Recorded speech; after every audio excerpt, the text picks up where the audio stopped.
Today at Barnes& Noble I found Smurfette and the Lost Village.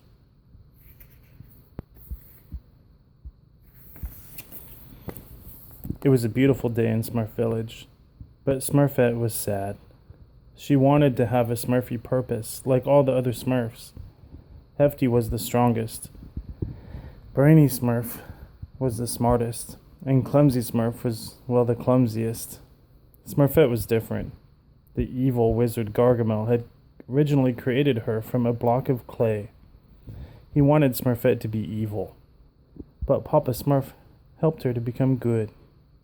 Ever since, Smurfette had wondered, what was she best at? What was her purpose? Later that day, Brainy Smurf was testing a new invention called the Smurfy Thing Finder that could reveal what each Smurf did best. The invention seemed to be working.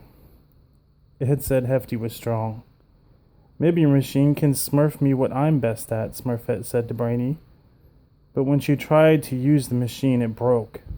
Somehow, Smurfette took the energy out of it. Now she felt bad for breaking Brainy's invention and for not having a purpose. Hefty had an idea to cheer up Smurfboarding. Soon, Smurfette, Hefty, Brainy, and Clumsy were zooming around the woods outside Smurf Village on Smurfboards. Woo-hoo! Smurfette cheered as she flew over them all toward the Forbidden Forest, a magical place that Papa did not allow them to enter. When she landed, though, she looked up and gasped. It was a Smurf she'd never seen before. The Smurf ran away into the forest, but left a hat behind. Smurfette picked it up and stared at it in wonder.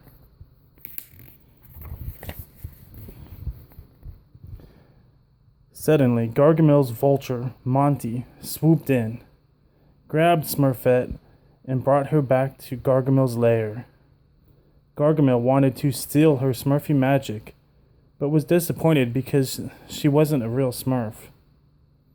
When he saw that Smurfette was carrying a little hat, though, he tossed it into his cauldron. The cauldron bubbled and said, "This hat is from a village of Smurfs," and showed an image of 3 tall trees. A new Smurf village? I will catch those Smurfs too, and take their Smurfy magic, Gargamel cackled. While he was distracted, Smurfette's friends were able to break in and free her. When she returned to Smurf Village, Smurfette was determined to save the mysterious Smurfs.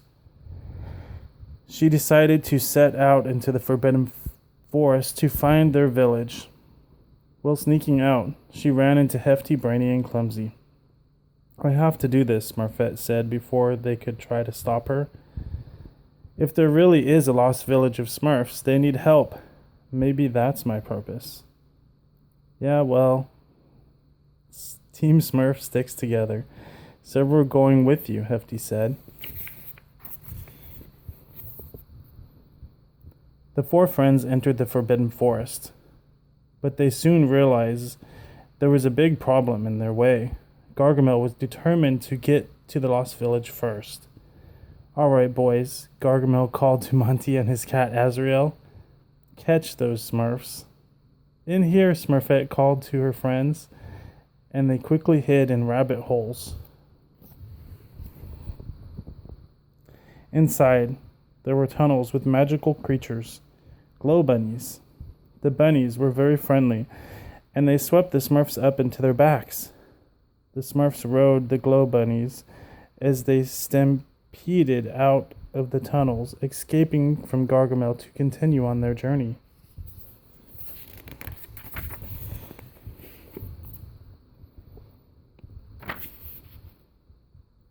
It wasn't long before Smurfette saw a familiar sight. "I think those are the 3 tall trees I saw in Gargamel's cauldron." The trees were on the other side of an enchanted river. "Fear not, Team Smurf," Brainy said. Brainy quickly built a raft. The Smurfs hopped on, waved goodbye to the glow bunnies, and sailed off. The peaceful river ride quickly turned rocky. Team Smurf rushed to steer the raft away from Gargamel, who was downstream floating on a log. Wham! Gargamel's log collided with a boulder, and he fell into the river. "Help, please, I can't swim," he said, thrashing about in the water. He really did look like he was in trouble. "We gotta help," Hefty said. Brainy and Clumsy were surprised that Hefty wanted to help Gargamel, their enemy.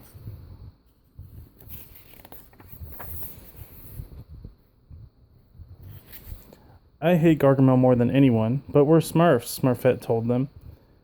"We Smurf the right thing." With that, Hefty steered the raft back to Gargamel. Gargamel knocked the Smurfs into the water, and they tumbled over a waterfall. Team Smurf swam to the riverbank, wet but unharmed. Before they had time to catch their breath, arrows rained down on them. A group of strange masked creatures herded the Smurfs into the woods and stopped when they arrived at a grassy grove. "Who are you? What do you want?" Hefty asked the creatures. One of them removed its mask, revealing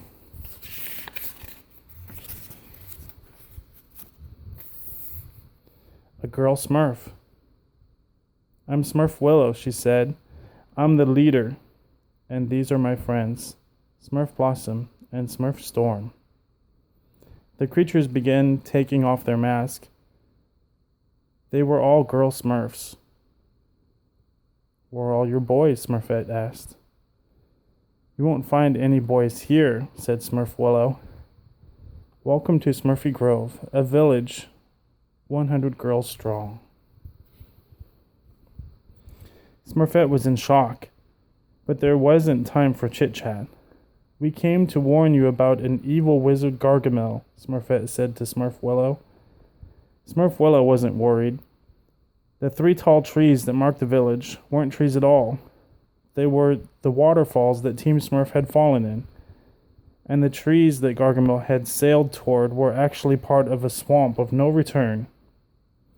Still, Smurf Storm and Clumsy went to the swamp to make sure Gargamel was gone for good. They rode on back of a dragonfly. Meanwhile, Smurfette, Hefty, and Brainy took a tour of Smurfy Grove. It was beautiful. Unlike the Smurfs in Smurf Village, the Smurfy Grove girls didn't do just one thing. Each Smurf was strong and smart and kind and creative and more. Hefty and Brainy had fun trying new things. They even sewed quilts.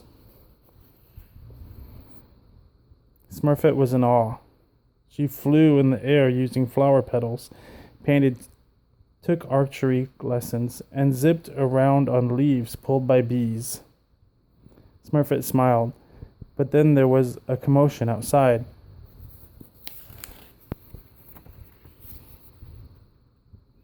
Suddenly, Smurf Storm and Clumsy returned to the swamp with bad news. They were right. Smurf Storm told Smurf Willow, "Gargamel is on his way," and Smurfette led them right to us. Her words hit Smurfette like a ton of bricks. In a way, she had led Gargamel to Smurfy Grove. Even if it wasn't on purpose. "Smurfette came to help you," Hefty shouted back. As the Smurfs started arguing, Papa Smurf showed up. "You 4 Smurfs are coming home with me right now," he said. He was angry at Smurfette and the others for leaving home. Then Smurfette explained that Gargamel was nearby, and Papa became worried. "We've got to clear out of here before Gargamel finds..." Boom! Before he could finish his sentence, Papa and Smurf Willow were hit with Gargamel's freeze spells. There were more flashes as Gargamel froze more of the villagers, along with Hefty, Brainy, and Clumsy.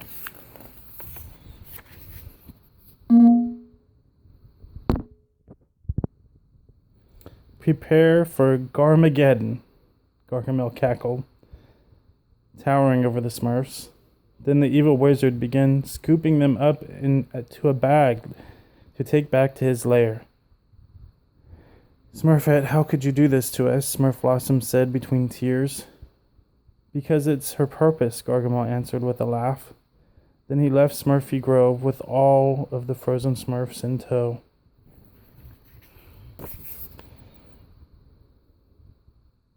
Alone in the forest, Smurfette cried and cried.